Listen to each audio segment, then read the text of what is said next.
நம்மளுடைய எஸ்கே பைக்ஸில் வந்து பார்த்தீங்கன்னா என்ன வண்டியை பற்றி இப்போ நம்ம பார்க்க போகிறோம் அப்படின்னு கேட்டிங்கன்னா யமகாவில் வந்து பார்த்தீங்கன்னா எஃபிசட் இந்த வெஹிக்கிளில் வந்து பார்த்தீங்கன்னா ரொம்ப ஒரு முக்கியமான கம்ப்ளைண்ட்டு. இந்த பக்கம் பார்த்தீங்கன்னா தெரியும், இங்கே பாருங்கள் full and full oil league complaint இருக்குது. இது ரொம்ப ரொம்ப ரிஸ்க்கு உங்களுக்கு. இதில் என்ன ப்ராப்ளம்னு கேட்டிங்கன்னா இங்கே பாருங்கள், இந்த போல்டு வந்து வெஹிக்கிளில் வரும்போது 8M போல்டு வரும் உங்களுக்கு, ஆனால் 10M போல்டு ஏதோ போட்டிருக்காங்க. அது என்ன ஆயிருக்கு அப்படின்னு கேட்டிங்கன்னா த்ரெட்டு போயிருக்கு. இங்கே பாருங்கள், டைட் பண்ணிகிட்டே இருக்கான், உள்ளுக்குள்ளே சுற்றிட்டே இருக்குது.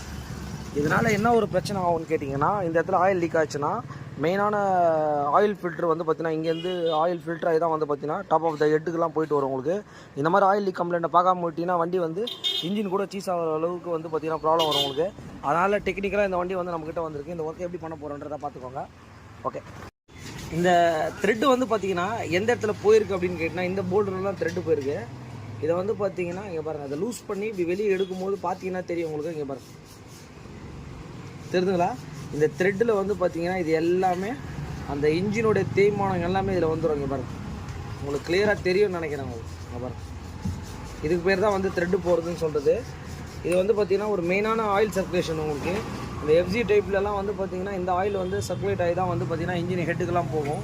இப்போ இந்த கேஸை கழட்டி தான் வந்து பார்த்திங்கன்னா வேறு இடத்துல எடுத்துகிட்டு போயிருக்காங்க. இந்த கேஸை மாற்றணும்னு சொல்லியிருக்காங்க. அதுக்கப்புறம் இந்த வண்டியை நம்மக்கிட்ட எடுத்துகிட்டு வந்திருக்காங்க. இது எப்படி பண்ண போகிறோம், இந்த இன்ஜின் கேஸை மாற்றாமலே இந்த விஷயத்தை பண்ண போகிறோம். உங்களுக்கு எப்படி பண்ண போகிறோன்றதை கிளியராக பார்த்துக்கலாம்.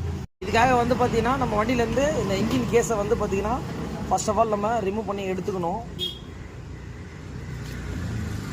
ஏன்னா எடுத்தால் தான் எப்படி த்ரெட்டு போட போகிறோன்றதை பார்த்துடலாம். இதை வந்து பார்த்தீங்கன்னா இப்போ நம்ம ஃபுல் அண்ட் ஃபுல் ரீத்ரெட் ஒர்க்கை வந்து பார்த்தீங்கன்னா நம்ம பண்ணி முடிச்சிருக்கோம். இங்கே பாருங்கள், ரீத்ரெட்னா இதில் வந்து பார்த்தீங்கன்னா நம்ம என்ன பண்ணுவோம்னா அந்த த்ரெட்டே வந்து நியூவாக போடுவோம் உங்களுக்கு. இங்கே பாருங்கள், அதில் வர எவ்வளோ இன்ஜினில் வர பிசுங்க எல்லாம் வந்து எவ்வளோ இருக்குதுன்றத பார்த்துக்கோங்க. இப்போ இதெல்லாமே நம்ம கிளியர் பண்ணிட்டு இந்த வெஹிக்கிளுக்கு வந்து நம்ம ஃபிக்ஸ் பண்ண போகிறோம். உங்களுக்கு ரொம்ப ஓவர் டைட் பண்ணால் வந்து பார்த்தீங்கன்னா இந்த மாதிரி ப்ராப்ளம் வரும் உங்களுக்கு. வெஹிக்கிளுக்கு வந்து எதனால் த்ரெட்டு போயிருக்கு அப்படின்னு கேட்டிங்கன்னா இங்கே பாருங்கள், இந்த சைஸ் போல்டு தான் போடணும். ஆனால் என்ன பண்ணியிருக்காங்கன்னா இந்த சைஸ் போல்ட்டை போட்டதுனால ஓவராக போட்டு டைட் பண்ணதுனால கேஸில் வந்து பார்த்தீங்கன்னா த்ரெட்டு போயிருக்கு. இதான் வந்து பார்த்தீங்கன்னா ரீசன். இங்கே பாருங்கள், அதனால் ப்ராப்பராக அந்த எந்த போல்ட்டுக்கு என்ன பண்ணணுமோ அது ப்ராப்பரான சைஸ் போடணும். ஏன்னா இன்ஜினை பொறுத்த வரைக்கும் நம்ம அப்படி தான் கரெக்டாக பண்ணணும் உங்களுக்கு. இந்த வெஹிக்கிளை வந்து பார்த்தீங்கன்னா இப்போ நம்ம ஸ்டார்ட் பண்ணுறோம். எப்படி இருக்குன்னு பார்த்துக்கோங்க. ஃபஸ்ட்டு வந்து நம்மக்கிட்ட வரும்போது இது ஃபுல்லாக இந்த இடத்துல ஆயில் லீக் ஆகிருந்தது.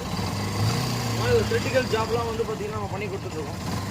இந்த வெஹிக்கிளுக்கு வந்து பார்த்தீங்கன்னா ரெஃபரல் மூலிமா நிறைய கஸ்டமர்ஸ் நம்மக்கிட்ட வந்துட்டு இருக்காங்க.